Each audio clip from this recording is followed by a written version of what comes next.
자, 안녕하세요. 붓다로드 지난 시간에 낙산사 이야기, 낙산사 의상대사는 과연 낙산사 쪽으로 갔을까와 관련된 이야기를 해드렸고, 오늘은 이제 낙산사의 개창과 관련된 삼국유사에 나오는 이야기를 해드리도록 하겠습니다. 먼저 의상대사와 관련해서는 의상대사 이름이 뭐냐와 관련된 논점이 하나가 있어요. 그래서 의상이 요렇게 세 글자를 씁니다. 그래서 저 같은 경우는 논문 쓸 때 의상이라는 거를 그냥 한글로 씁니다. 한글로 쓰고 어떤 글자가 맞는지 모르니까 그렇게 해서 의상대사의 이름이 원래는 이 서로상자인데 요게 뭐 김양상 이름하고 나중에 겹쳐서 저거를 피하는 바람에 저 뒤에 글자들이 나왔다더라 라고 예전에 그 김지견 선생님이 그 굉장히 옛날 분입니다. 이제 의상대사 법휘고 의상대사의 법휘, 그러니까는 법명에 대한 고찰 뭐 이런 식의 논문들도 썼었고, 그래서 저렇게 있는데 모르겠어요. 어느 게 맞는 건지는 잘 모르겠고, 저렇게 이름이 나오는 거를 저는 뭐라고 생각하냐면 아마도 향원과 관련될 거다. 또 저는 그렇게 생각을 하거든요. 그러니까 우리가 원효가 원효라고 돼 있지만 사실은 새벽, 세부 뭐 이렇게 해서 몇 단계 위에 올라가는 글자가 원효의 이름이고 그걸 한자로다가 옮긴 게 원효니까, 그래서 의상도 아마 그런 영향이 조금은 있을 거다. 근데 의상은 유학을 가고 이랬기 때문에 한자 이름을 썼을 거예요. 그러니까 음사를 하기 때문에 글자 음가만 같으면 이렇게 써도 되고 저렇게 써도 되고 이렇게 되는 거예요. 우리가 뭐 예를 들어서 택시를 바깥쪽으로 택을 써도 되고 안으로 택을 써도 그걸 뭐 틀렸다고 말할 수는 있지만 그렇게 틀린 건 아니거든. 뭐 발음만 같으면 되지 뭐 어쩌라고도 가능한 얘기거든. 그래서 저런 현상들이 일어날 수 있다라는 정도 생각을 해봐. 그래서 의상에게는 저렇게 이름에 대한 문제가 존재한다더라라는 정도 한 가지 생각을 하시고, 의상대사가 당에서 돌아왔대. 이 당에서 이제 가셔서 발생하는 사건들, 그다음에 지엄 스님을 만나는 이야기, 현장 스님을 만나러 갔었지만 거기서 무언가 빠꾸를 맞은 듯한 느낌 뭐 적혀 있지 않아요. 하지만 무조건 뭔가 사건이 있었어. 한번 뺀찌를 맞았어. 자존심에 깊은 스크래치가 났고, 그래서 종남산의 지엄 스님 잘 나가던 현장 스님 문화로 못 들어가고 지엄 스님 그 당시에 학고방 같은 지상사로 갔다는 그런 스토리들 나중에 의상전교조에 나옵니다. 그러다가 진짜 지엄 스님 그 당시 지엄 스님은 어디 학고방 같은 그런 데서 이러고 애들 가르치고, 그것도 스님들만 가르친 것도 아니고 얼마나 형편이 안 됐으면 제가인하고 스님을 같이 가르쳤대. 이게 좋게 생각하면 승속의 차별 없이 한 푼이라도 먹으려고 지금 하는 거 아니야. 이게 지금 원래 스님들이 많으면 스님들만 가르치면 되지.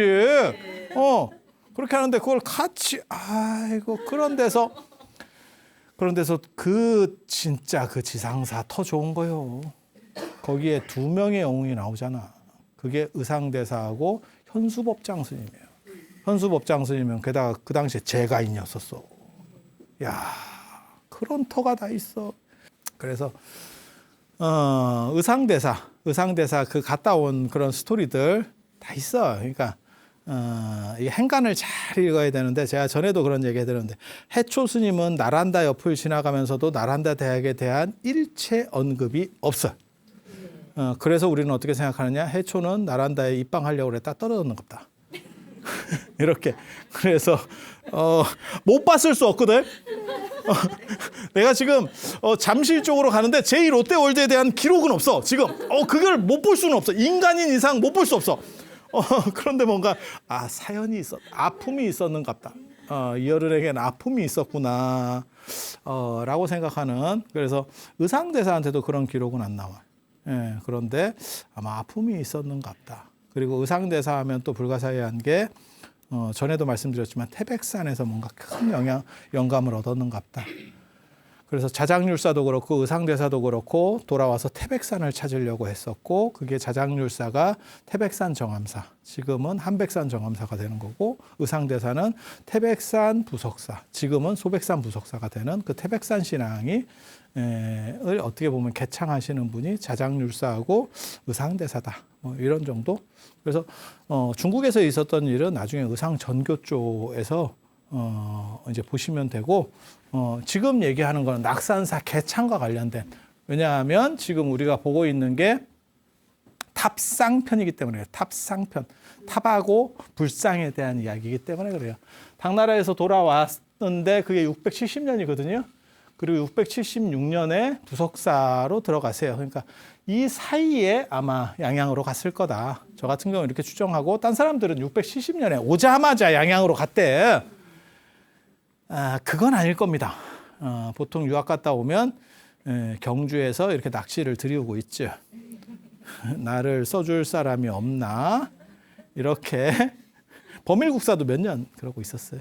그러니까 자장률사가 오자마자 오대산으로 왔다라는 기록이 있어요. 그게 대산 오만진신조에 그렇게 나오거든요. 절대 그럴 일 없습니다. 왜? 울산으로 들어왔는데 거기서 왕이 지금 귀국하라고, 선덕여 왕이 귀국하라고 해서 돌아왔는데 왕 옆에 안 있고 잠깐만요.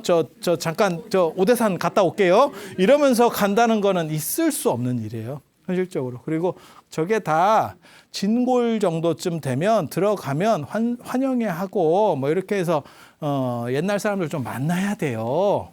우리 같은 쩌리들이야 돌아와도 누가 돌아왔나 어쩌나 이러고 있는 거고, 저 정도 되면 야 그런 분이 한 분 돌아왔다며, 그러면 그 이야기 한번 들어보자 이러면서 다 모여 이렇게. 그래서 그렇게 도는 것만 한 6개월에서 1년 정도는 시간이 금방 갑니다. 그리고 그 안에서 이제 뭐 자리가 비면 뭐 큰절에 모시고 뭐 이런 행세들이 일어나요. 그럴 것 같지 않아? 네. 내가 귀족이라도 맨날 우리끼리만 살고 있다가 당나라에서 뭐 유학을 몇 년 동안 하고 그 얘기 이렇게 한번 이렇지 않아? 지금이야 물론 누가 갔다 와도 유튜브 보고 있지. 뭐 한다고 그거 만나냐? 요즘은 시절이 그런 시절이고, 그 당시는 현장 스님도 봐봐. 인도 딱 갔다 오시니까 당태종 같이 여러 경험들을 하고 어떻게 보면 영웅 같은 사람도 현장 스님 이야기 들으려고 계속 부르는 거예요. 당고종도 그렇고, 당신네 나라 안 외의 희한한 이야기들. 그런 데 관심을 가지는 게 어떻게 보면 에너지가 많은 사람들은 그렇지 않을까?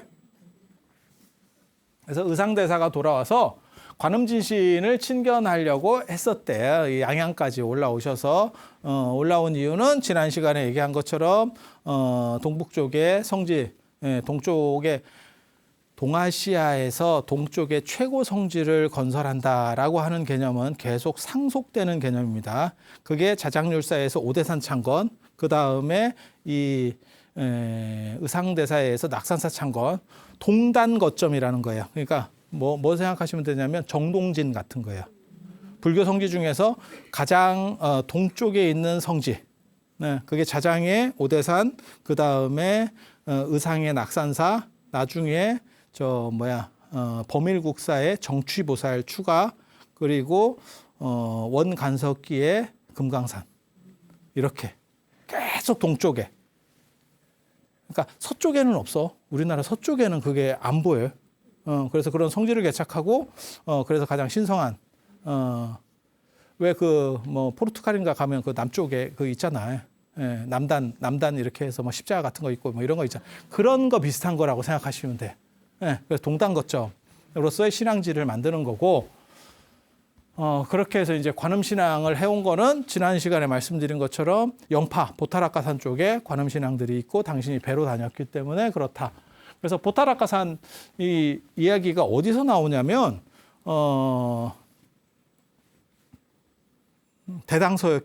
대당서역기하고 자은전, 현장 스님의 개인 어떻게 보면 경험, 그 다음에 대당서역기 같은 경우는 정부에 올리기 위해서 공식 문건이에요. 그거는 그렇게 해서 두 문헌을 이렇게 교차해서 보면 되는데 거기에 남인도에서 현장 스님이 보타락가산에 올라가는 이야기가 나옵니다. 그래서 그 기록이 굉장히 중요한 기록이고, 그 다음에 또 한 가지가 뭐냐면 화엄경 입법개품에 선제동자가 관세음보살을 친견하는 부분에서 이야기가 또 하나의 스토리가 나와요. 그래서 현재 남아있는 거는 그런 게 어떻게 보면 핵심적인 거고, 현재 저게 존재하냐? 저는 저게 현재 존재하지 않는다라고 생각을 했는데, 제가 그 얘기를 했더니 우리 송광사의 영진 큰 스님께서 내가 갔다 왔다.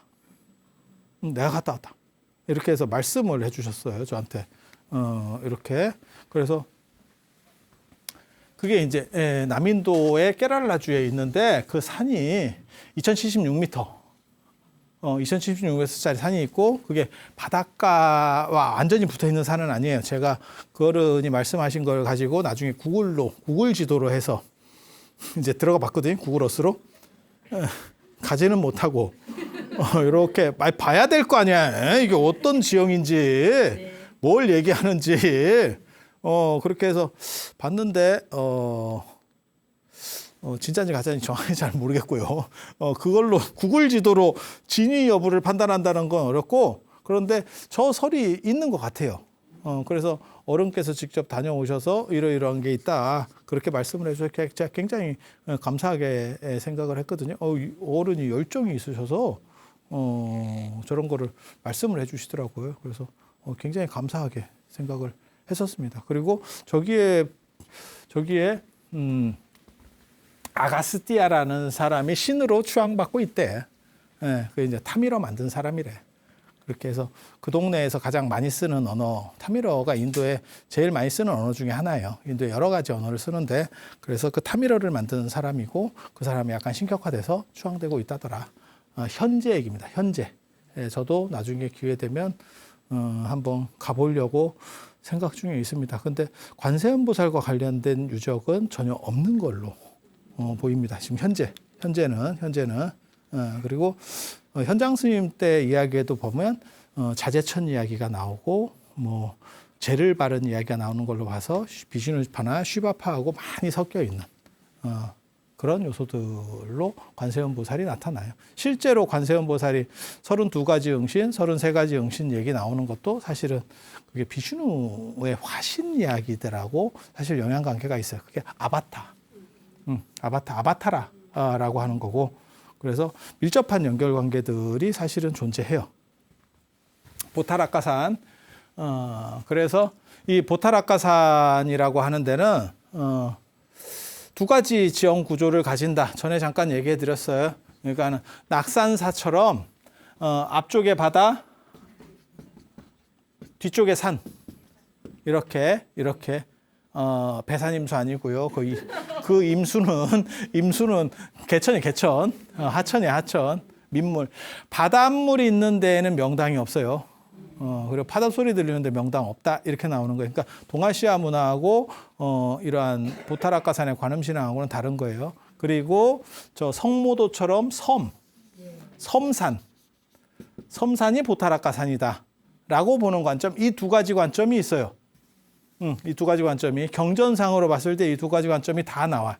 그런데 만약에 남인도에 저게 만약에 보타락가산이라면 그러면 낙산사 같은 겁니다. 그리고 저 남인도는 구글 지도로 봤을 때는 바다 잘 안 보이겠던데, 몰라. 성상 쪽에 올라가면 바다가 보일지 모르겠도, 낮은 데서는 내가 보기엔 죽었다 깨나도 안 보입니다. 그 정도 거리가 좀 있더라고요.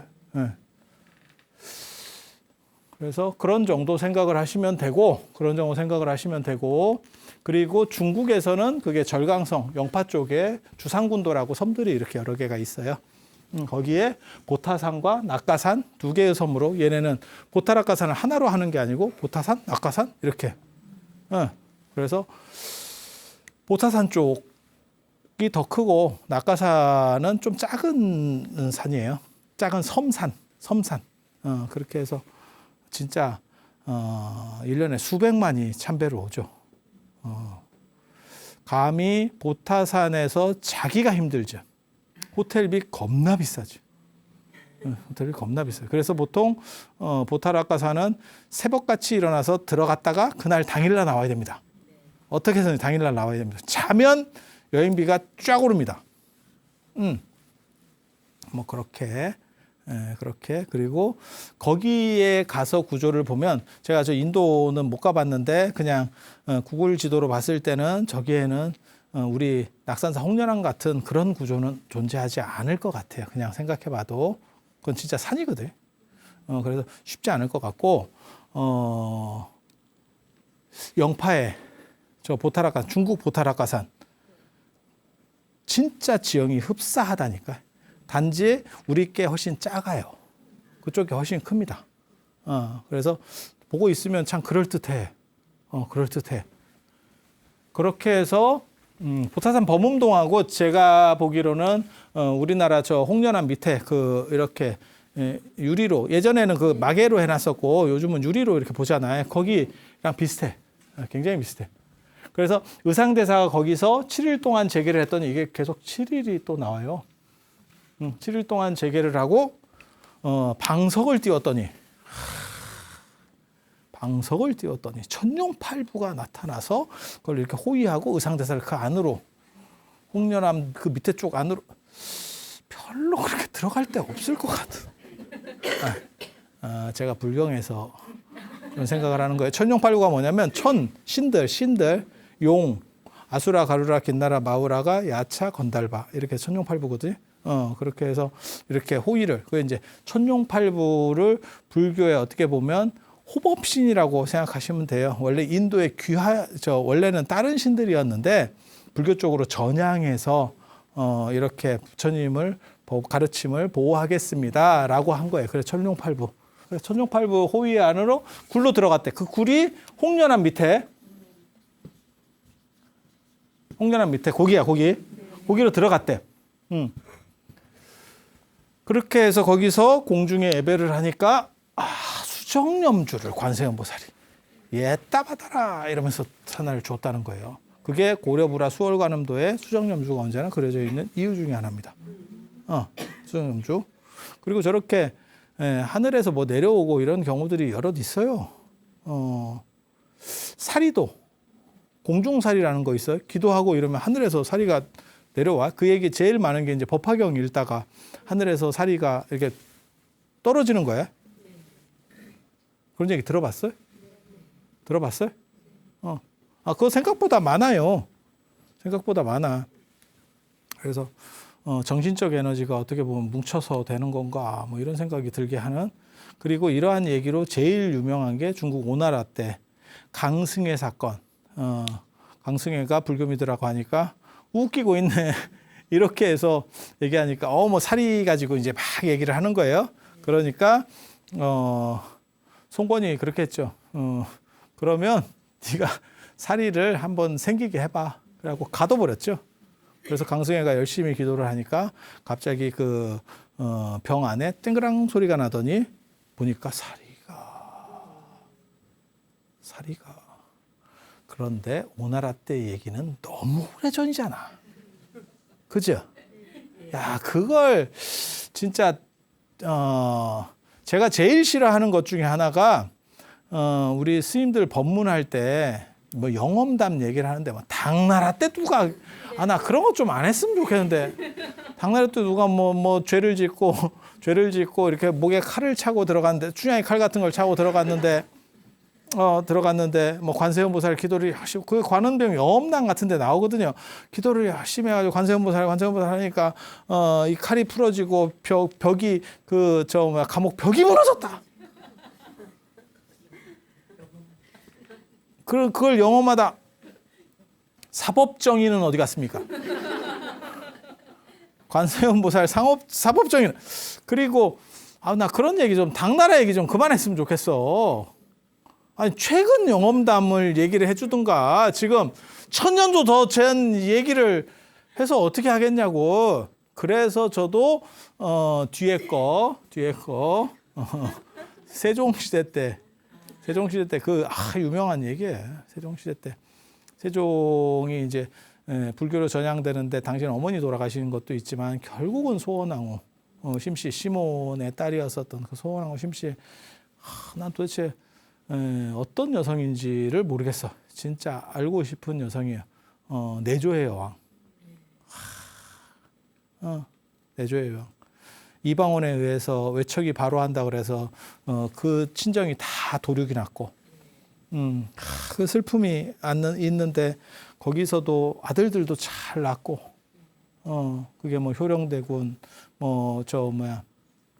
수양대군, 그다음에 저 안평대군 뭐 이런 다 걸출한 사람들이에요. 그다음에 문종은 참 오래 살았으면 그게 성군, 무조건 성군인데 애석하게도 너무 안 씻어서 창병으로 돌아가신. 그래서 우리는 큰 교훈을 얻을 수 있지. 공부도 좋지만 좀 씻어라. 좀 씻어라. 라고 하는. 그래서 문종 다 괜찮은 분들이에요. 아니 그렇잖아. 안평대군도 참 어떻게 보면 천재적인 사람이잖아요. 그래서 자식도 그렇게 잘 건사를 했고, 그리고 남편이 세종 같은 사람이 죽을 때까지 의지하고, 자기보다 2살 연상인데 죽을 때까지 의지하고, 죽고 난 뒤에 이게 사람이 확 간다니까요. 그래서 그런 거 뭐 추모하고 어쩌고 저쩌고 하면서 사건들을 많이 벌리지. 그러면서 이제 내불 땅 다시 짓고 뭐 이러면서, 명분은 뭐라고 얘기하냐면 내 조상들을 위해서, 내 부모님을 위해서라고 하지만 실제로는 소원왕후예요. 소원왕후 심씨 때문에. 그러니까 마치 뭐하고 똑같은 거냐면 공민왕이 노고공주 잃어버렸을 때하고 비슷해. 그 정도로 의존이 커요. 그런데 거기서 내불 땅을 만들어 놓고, 그게 아주 웃기는 일이거든. 자기 아들들 다 몰아넣고, 그 다음에 그 관련된 스님들, 뭐 신하들 어느 정도 다 넣고, 기도를 해서 영험을 보여라. 안 그러면 나오지 마라. 그때 신미스님도 들어가 있었습니다. 김수원의 사리영은기에 나오는 얘기예요. 이게 지금 굉장히 중요한, 그래 나와. 사리영은기 이런 거 검색해 보시고 싶으시면 요즘은 네이버나 이런 데 쳐도 번역본까지 쫙 이렇게 앞뒤로 해서 원본, 번역본 다 해서 나와. 굉장히 중요한 문헌이에요. 그렇게 해서 기도를 했더니, 철야 기도를 했더니 갑자기 사리가 두가가 나타나면서 빛이 이렇게. 그러니까 그게 뭐 신신만땅이지. 소원왕후 죽고 그거를 이제 위로하기 위해서 뭐 석보상절 만들어서 부처님 일대기 만들어서 이제 그 이름으로 이렇게 공덕 쌓게 해주고, 당신도 월인 청강지곡 짓고 뭐 이러면서, 그러니까 엄청난 이게, 나 이해를 못하겠다. 정확하게 말하면 소원왕후가 50에 죽거든요. 그러면 2살 어리니까 세종이 48이에요. 48이면 지금 48이 아니야. 지금으로 하면 60대 중후반 정도는 될 거야. 그런데 그때 부인이, 게다가 왕이니까 여러 명이 또 있잖아. 이게 세트로 이렇게. 세종이 20명, 자식이 20명이 넘는데.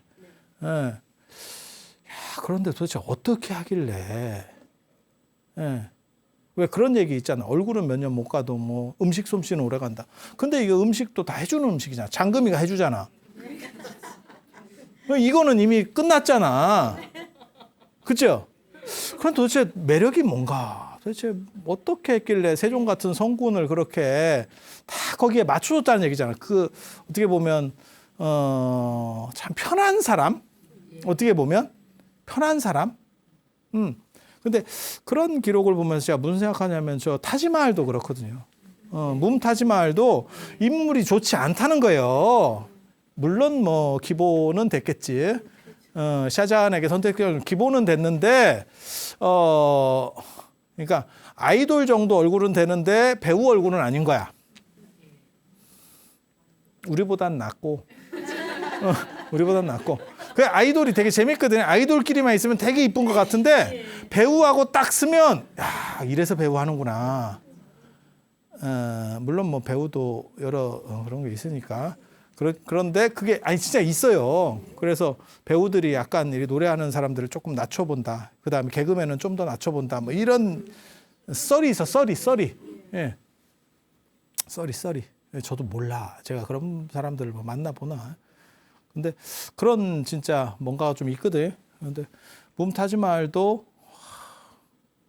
그렇게 이쁜 얼굴 아니라고 나오거든. 근데 참 그게 잘 맞는데. 그러니까 합이 맞는 사람이 있는가 봐. 네, 합이 맞는 사람이. 네, 그게 바로 여러분들 바깥어른이에요. 여러분들은 그래서 행복한 분들이야. 그래서 여러분들이 먼저 돌아가시면 아마 바깥 양반이 절 하나씩 짓습니다. 근데 왜 그러면 절이 늘어나지 않느냐?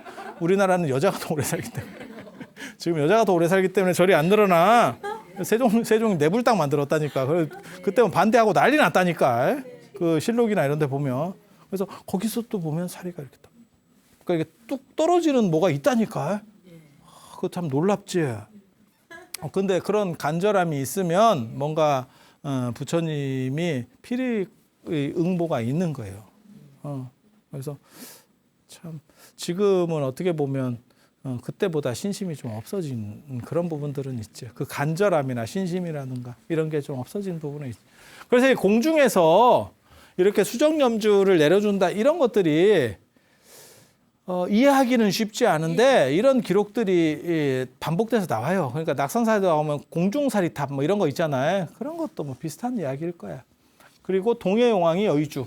전에 지난 시간에도 제가 말씀드렸지만 이게 용 이야기가 자꾸 나오거든요. 그래서 관음신앙과 용. 그리고 그거는 자장률사 이야기에서도 나와요.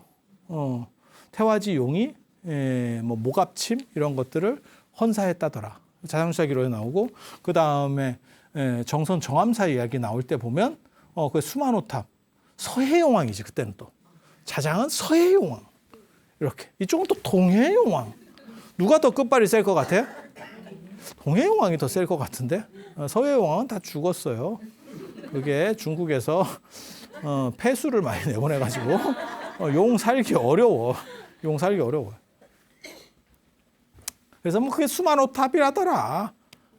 근데 실제로 알고 보면 그 동네에 있는 톨로나이트라고 하는 약간 석회석 있는 돌이에요. 그 동네에서 나오는 돌이에요. 무슨 만호는 뭘 만호야. 만호가 뭔지도 몰라. 만호는 보석 계열이에요. 말뇌라고 그래서 빨간색이에요. 빨간색. 그런데 그걸 이제 파란색으로 이렇게 돼 있으니까 만호는 만호인데 약간 파란 만호. 그래서 수만호 뭐 이렇게 던지는 건데 그냥 그 동네 돌이고요. 바다에서 올 필요 없습니다. 그거 다 검사 다 했어요. 그래서 아마 그 근처 어디에서 찾았을 거다. 그 보고서가 다 있습니다. 보고서가 다 있습니다. 그리고 다시 7일 동안을 재개하니까 7일은 해야 되는가 봐. 지금 반복적으로 7일 나오지. 그랬더니 관세음 보살이 나타났대. 너냐? 딱 이러면서. 그래서 7일 하니까 천룡팔구가 먼저 나타나서 이렇게 딱 이렇게 방석해갖고 안으로 들어갔고 7일을 또 딱 하니까 관세음보살이 나타나서 이제 말씀을 하시는 거죠. 뭐라고 메시지를 주냐면 산꼭대기에 쌍대나무가 이거 굉장히 중요한 구절이에요. 쌍대나무, 수정염주 이런 것도 굉장히 중요한 구절이에요. 쌍대나무가 나온 곳에 불전을 지어라. 그게 지금 낙산사 원통보전자리입니다. 원통보전자리. 쌍대나무라 이게 뭘까? 근데 쌍대나무랑 관련해서 삼국유사에 하나가 더 나오죠. 만파식적 이야기입니다. 만파식적 이야기. 그래서 김유신과 문무왕이 합심을 해서 나라가 태평할 수 있도록 무언가를 만들어뒀다. 그게 신문왕이 그래서 동해가에 가서 그걸 봤잖아. 그래서 그것이 합쳐졌을 때 그걸 딱 베니까 그걸 삐리삐리삐리 이렇게 부니까 태평성대가 이루어진다. 그거는 통일신라가 앞으로 점점 번창했으면 좋겠다라고 하는 상징을 가지고 있는 거고 그것과 비슷한 뉘앙스의 이야기가 야, 불교에도 있구나. 이게 지금 경주께 빠르냐?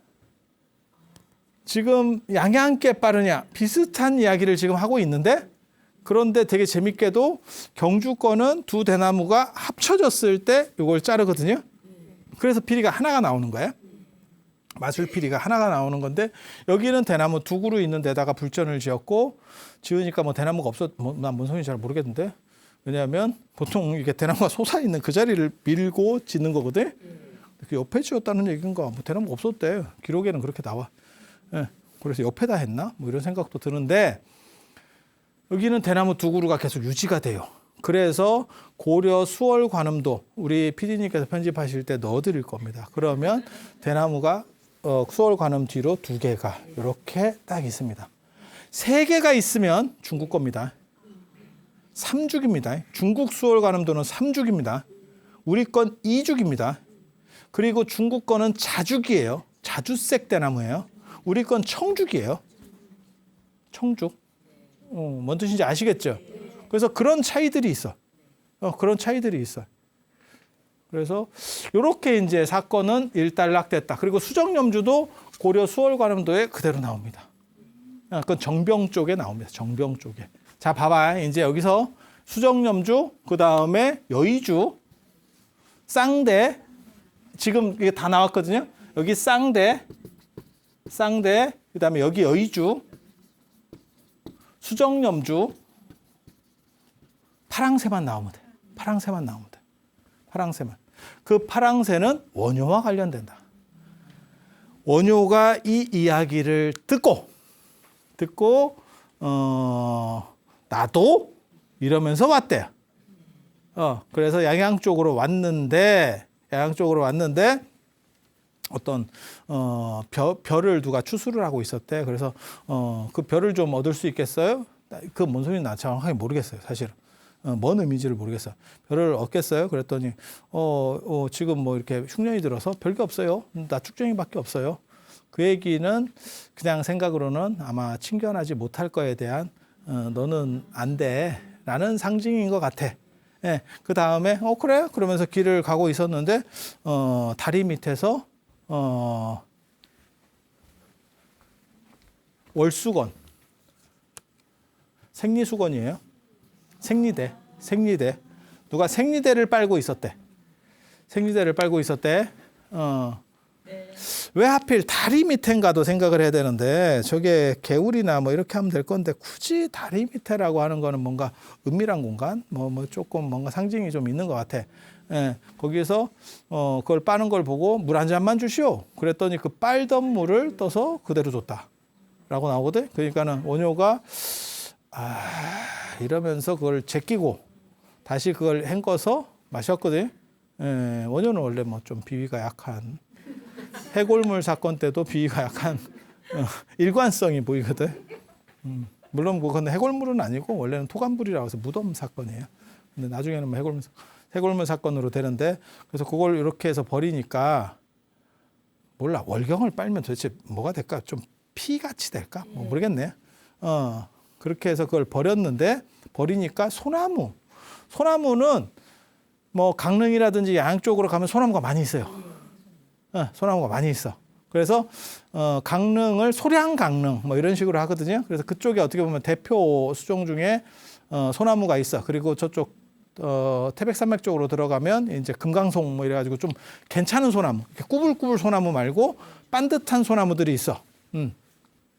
소나무에서 파랑새가 이렇게 말을 했다는 거지. 제호를 벌이는 화상. 그게 제호라는 게 어떻게 보면 감노, 그 다음에 어떤 우유의 정수 뭐 이런 거예요. 그러니까 요즘으로 말하면 약간 요플레 같은 거거든요. 그게 인도 유목문화에서는 최고의 음식 이런 뜻이에요. 그러니까 감노를 버리고 맹물로 바꾸는 놈 이런 뜻이에요. 사실 제 얘기가. 그러니까 저게 관세음보살 화신이고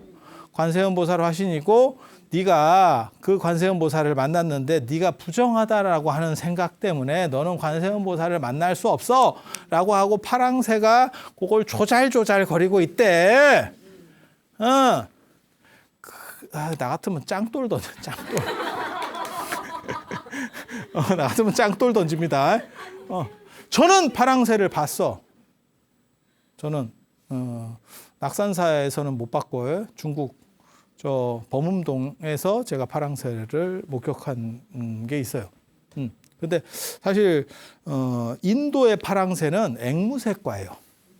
근데 우리나라 파랑새는 중국 파랑새는 난 정확하게 모르겠고 우리나라 파랑새 사진 찍힌 거를 분석해 보니까 그 희한한 얘기가 나오대.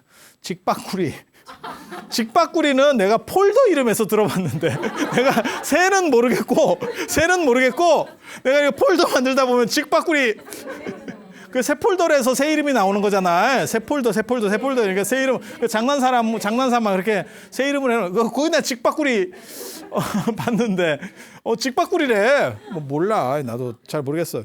그래서 앵무새과는 아니야. 제가 본 파랑새는 앵무새과는 아니야. 그런데 그런 파랑새.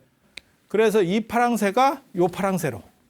그러니까 이 관세음보살과 관련된 낙산사 어떻게 보면 연기설화에 요 얘기들이 다 나와요. 그리고 원효는 그 밑에 들어가서 이제 좌복을 띄우고 서핑으로 들어가야 되는데 들어가려더니 파도가 너무 쳐서 들어갈 수가 없어. 그러니까 관세음보살이 됐습니다. 이렇게 해서 친경 금지 바쁘다고 전해라. 이러니까 파도가 계속 치고 있는 거지. 그렇게 해서 서로 못 만나게 됐다. 그래서 이게 되게 재밌는 게 이 명주 쪽에서 자장률사도 문수보살을 친견하지 못했고 원효는 관세음보살을 친견하지 못했어요. 그런데 저르는 의상대사는 관세음보살을 친견했고 나중에 나오는 범일국사는 정취보살을 친견해. 그러니까 이게 친견하는 그룹이 있고 친견하지 못하는 그룹이 있어.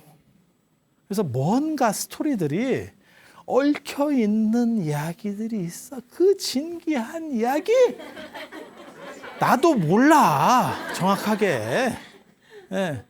그렇지만 다행히도 시간이 다 된 관계로 오늘 마치고 다음 시간에는 이 범일국사와 관련된 이야기 그리고 조신의 꿈 이야기 낙산사 이대성 관음 정취 조신 이야기 마저 해드릴 수 있도록 그렇게 하겠습니다. 자, 들어서 감사합니다.